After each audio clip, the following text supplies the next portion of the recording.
La influencia es, según el diccionario, el poder de una persona o cosa para determinar o alterar la forma de pensar o de actuar de alguien. A lo largo de la historia han habido líderes y personalidades que han influenciado a personas y movimientos enteros, pasando a la historia como referentes en su época, modelos a seguir cuya vida y obra será recordada por muchísimos años. Lamentablemente, hay gente que, aprovechando su influencia y su imagen casi divina, cometen actos para beneficio propio a costas de aquellos que fielmente los siguen y nunca ponen en duda sus palabras. Aquellas personas que ven en estos supuestos líderes una guía, una ayuda o simplemente una persona en la que confiar. Jim Jones no fue un caso distinto. Te doy la bienvenida al episodio número 1 de Pandicast, tu dosis diaria de historia y misterio. Te habla Franco y hoy vas a estar escuchando la trágica historia de Jim Jones y el Templo del Pueblo. James Warren Jones nació el 13 de mayo de 1931 en Crete, Indiana, y como en la mayoría de los estados en Estados Unidos de la época, la segregación racial y la discriminación eran un elemento cotidiano en una sociedad violenta que no daba indicios de parar.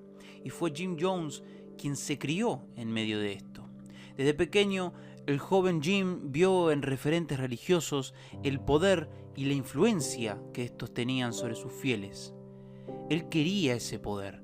Él quería sentirse como un faro de sabiduría para aquellos perdidos, un referente cuya palabra no debía ser puesta a prueba y que todo lo dicho por su persona debía ser acatado sin chistar. Fascinado por la labor de pastores y religiosos, Jim Jones decidió, luego de terminar sus estudios universitarios, unirse a una iglesia metodista en el año 1952 para luego convertirse en pastor. Para el año 1955, Jim Jones inició en su natal Indiana el posteriormente infame Templo del Pueblo. El Templo del Pueblo, desde sus inicios, servía a unos ideales que quizás a vos, en tu casa, te suenen nobles, como predicar la igualdad entre los blancos y los negros, predicar que ante los ojos de Dios no habían ni razas ni colores. Jim Jones y su doctrina despreciaban el racismo de manera efervescente, ganándose una enorme audiencia afroamericana. Jones comenzó a resonar en las comunidades de Indiana y pronto lo haría en todos los Estados Unidos. Y ahí estaba, esa tensión que Jim tanto anhelaba, el poder que siempre deseó desde pequeño. Sintió el poder, sintió a las cientos de personas que lo veneraban como si él mismo fuera un dios. Se sintió ese faro de sabiduría incuestionable y fue el poder y la avaricia de este mismo quienes lo llevaron a embarcarse en un sendero sinuoso, plagado de la más vil corrupción del alma humana. Como toda persona explosiva y arrolladora, Jones no podía dejar de lado sus ideales, en este caso políticos, que para la época y el contexto eran extremadamente radicales.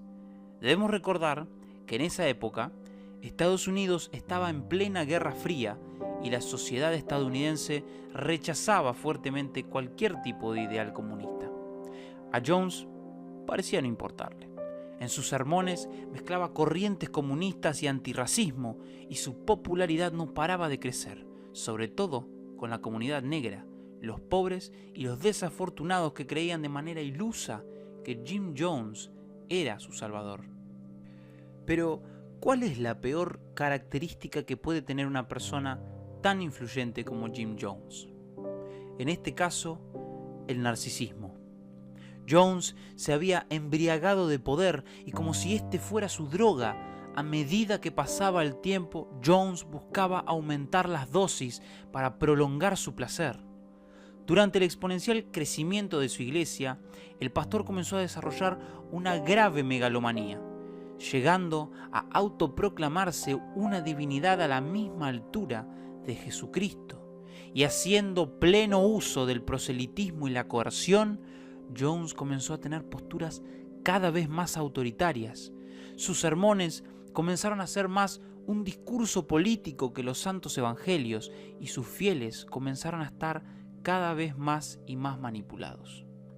Durante los años 60, a medida que la congregación crecía, también crecía la popularidad de este radical pastor que comenzaba a resonar en la ciudad. Jones realizaba eventos benéficos, obras de caridad en favor de los drogadictos y las personas sin hogar. Al mismo tiempo, participaba de manera efusiva y constante en actos a favor de los derechos de la población afroamericana. Incluso Jones, aunque te suene increíble, llegó a ganar el premio Martin Luther King Jr. por sus contribuciones. Para el año 1965, Jones vio que Indiana le quedaba chico, que su visión no podía seguir creciendo en un lugar como ese. Por lo tanto, ordenó a sus fieles, que en ese momento llegaban a los 140, a realizar un éxodo desde Indiana hasta California, un viaje de 3.600 kilómetros, para establecerse como una comunidad agraria autosuficiente en la ciudad de Ukiah, California. Paralelamente, Jones había tenido un hijo biológico con su esposa Madeline y adoptó otros 6 de distintas razas y orígenes, dando lugar a la que él llamaba familia arcoíris. Aún así, las ambiciones de Jones continuaban creciendo de manera disparatada y pronto Ukiah, al igual que Indiana, no le era suficiente. Por lo tanto, el hombre realizó otro éxodo más, esta vez a la ciudad de Los Ángeles. En Los Ángeles, la ciudad de los flashes y las estrellas, Jim encontró aquello que tanto anhelaba y se desvivía por conseguir: atención a nivel nacional. Para el año 1972, Jim Jones ya era toda una estrella. Con sus gafas oscuras y cabello engominado, el pastor se paseaba por la ciudad de Los Ángeles como si fuera el Elvis Presley con sotana, predicando con mano dura su doctrina comunista y realizando lo que él proclamaba: curaciones por la fe, haciéndole creer a sus fieles que él tenía el poder de curar a los enfermos y levantar a los inválidos, como si él fuera Jesucristo. Jones organizaba las llamadas Noches Blancas, donde él le decía a sus fieles que si lo apoyaban, debían tomar del cáliz envenenado que él les daba, para probar su compromiso al templo y a su persona, claro. Más de uno, escandalizado, negaba semejante orden y abandonaba la congregación. Muchísimos otros acataban de manera ciega y obediente lo que el reverendo les decía. Así, Jones se aseguraba de mantener entre sus filas a los más mansos, a los obedientes, a los fieles. Pero, puertas afuera, la comunidad tenía un historial intachable, una reputación impoluta. Continuaban con los actos de caridad, las colectas y las labores sociales, que eran tan bien vistas por los ciudadanos que hasta figuras políticas manifestaron su apoyo por la, entre comillas, noble causa del pastor.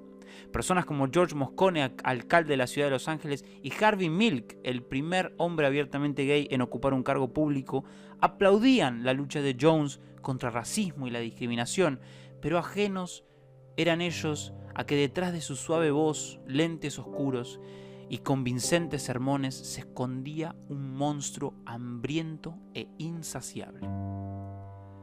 De cualquier manera, para la mala suerte de Jones, su congregación no era enteramente hermética. Pronto se empezó a correr la voz, se empezó a hablar de terribles palizas para aquellos que desobedecían, amenazas a familias enteras que intentaban abandonar la comunidad y de explotación laboral, incluso en los niños.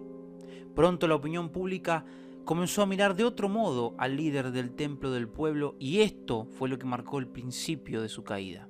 Puertas adentro, Jones tenía a todos sus seguidores donde él los quería, ignorantes y fascinados por los supuestos poderes, entre comillas, de este pastor.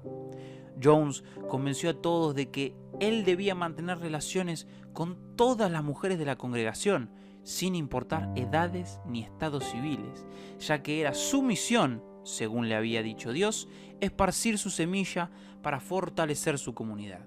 Pero estos abusos empezaron a sonar por fuera del templo y entonces Jones se vio acorralado y decía que debían cometer su último éxodo en busca de lo que él llamaba la tierra prometida, alejado de todo bien material y del capitalismo del imperio. Este lugar estaba ubicado al norte de Sudamérica y se llamaba Guyana.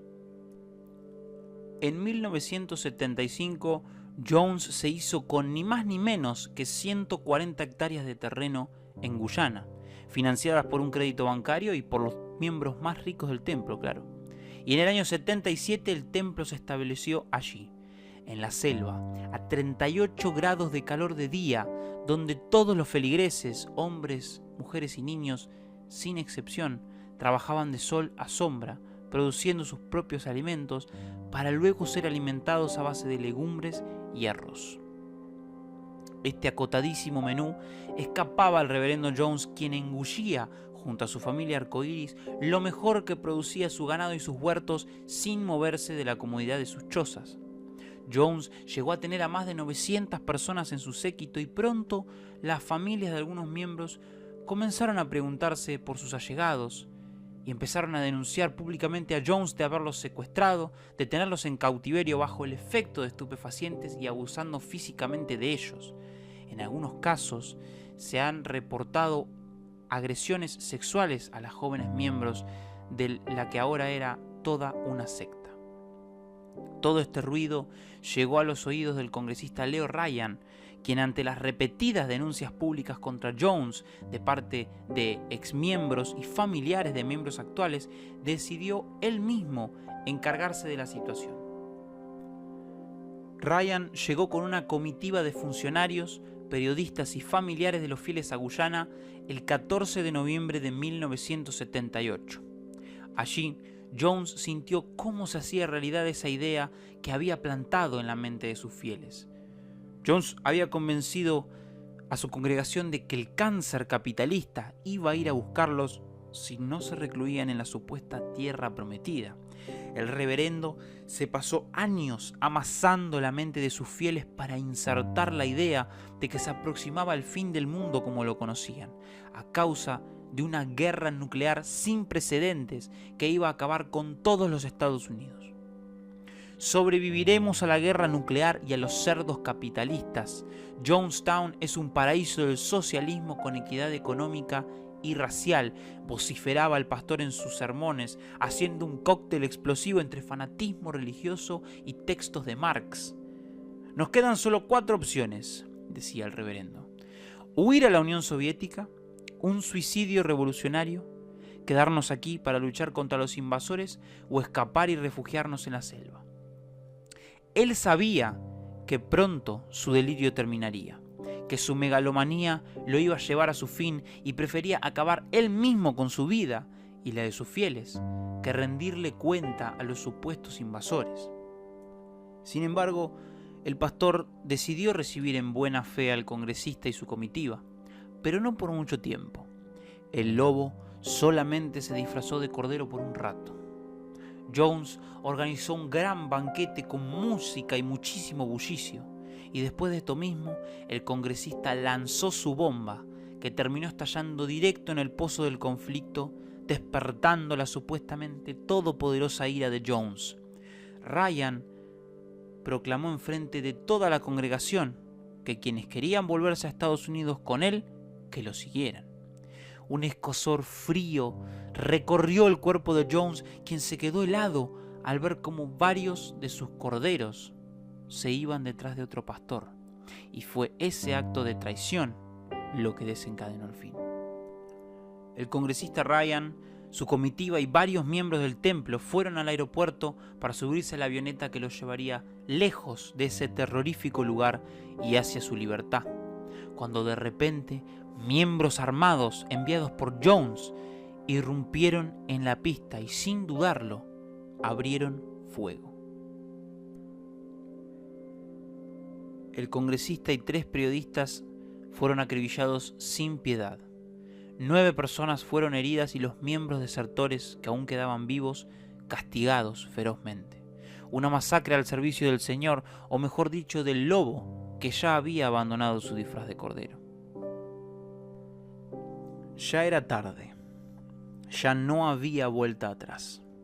Jim Jones había derramado lágrimas, sudor y sangre para hacer realidad su demente misión.